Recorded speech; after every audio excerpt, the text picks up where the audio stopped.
was a really strong show. The roster of brands at this year's Windup San Francisco is really, really strong. There are just so many new watches coming out at this year's show. It's been driving a lot of excitement. We're getting folks who know Worn and Wound and Windup really well, and folks who are coming here for the first time, which is great. We're definitely coming back to San Francisco again for a third time next year, and it's going to be bigger and better than this year.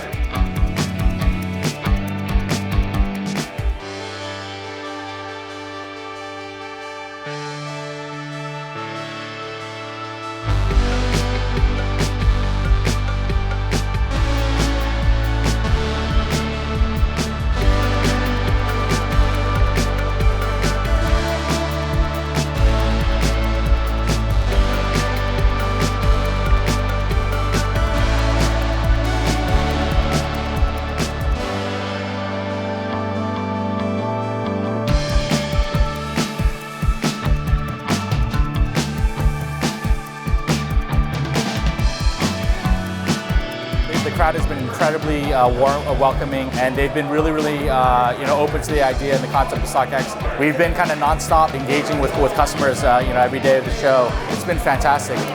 When I first joined StockX, they asked what kind of events do we want to participate as a company to really kind of engage with the community, and I said Windup. That was my first choice. At StockX, the watch scene, we're collectors first, so we love the Windup show. We love the mix of the brands and bring kind of the community together. So I think you'd have to really try hard to get StockX to not participate in both the New York and the San Francisco shows in the future.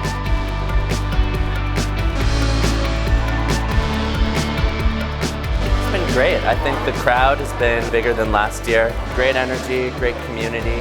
You're getting a bunch of people together, you're getting brands together just to share their passion, and you're seeing different companies that are focused on different niches, like really innovative case design, repurposing old movements, grand fume enamel. I mean, you're seeing a lot of innovation at the show. I think that the show is having a big impact on Bay Area watch collecting, because more and more I'm seeing the brands that are at this show, people wearing them into the store at store events.